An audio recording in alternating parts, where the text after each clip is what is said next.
윤석열 정부의 일방적인 의대 증원에 대한 의료계 반발이 보건복지부와 정책 싱크탱크 역할을 해온 서울대학교 의과대학으로의 집중 포화로 이어지고 있다.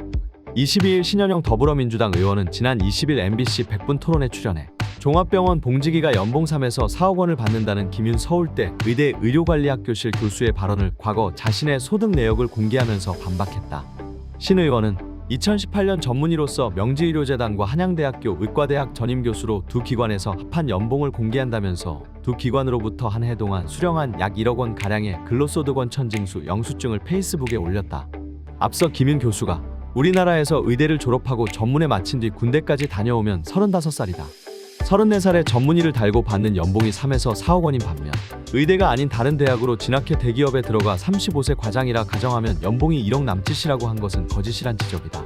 이와 관련 신 의원은 의사면허를 따고 당시 13년차 의사이자 전문의로서 당시 제 나이는 38세였다며 의사만 되면 연봉 4억 원 보장이라는 과대한 희망과 잘못된 사실을 기반으로 본인의 진로를 결정하는데 자칫 잘못 판단하지 않도록 하기 위해서라며 내역 공개 사유를 설명했다. 또 최근 서울의대 함춘여자의사회는 정부의 의대 증원 관련 브리핑 중 여성 차별적 발언을 해 논란이 된 박민수 복지부 제2차관에 대한 고발을 검토 중이다. 보건복지부는 박 차관이 여성 의사의 생산성이 떨어진다라거나 근무 시간이 적은 여성 의사가 늘어 의사가 부족하다라는 내용의 발언을 한 사실이 없다.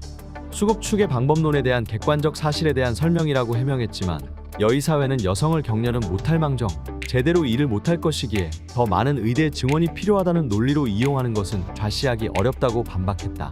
전공의들이 떠난 병원 현장을 지키는 현재 인력으론 시스템이 2주 이상 버티기 어려운 상황에서 김윤 교수가 MBC 토론에서 파업이 짧아도 2-3개월 길면 반년 이상 갈 수 있다고 생각한다면서 파업을 멈추는 것보다 의대 증원 강행이 더 중요하다는 주장을 펼친 것도 도마에 올랐다. 정진행 서울의대 교수협의회 비상대책위원회 위원장은 페이스북에 글을 올려 충격적인 발언이었다. 본인의 의견인가라며 공개 토론을 제안했다.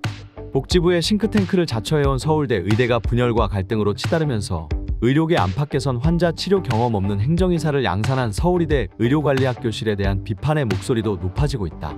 정부 의대 증원 정책 선봉의 서운 김윤 의료관리학교실 교수가 환자를 치료한 경험이 없는 예방의학과 의사 출신인데다 일반적인 의대로 보기 어려운 특수학과 소속이어서 서울대 의대 교수 타이틀을 사용하는 것에 대한 불편함을 느끼는 의사들이 많아지고 있다.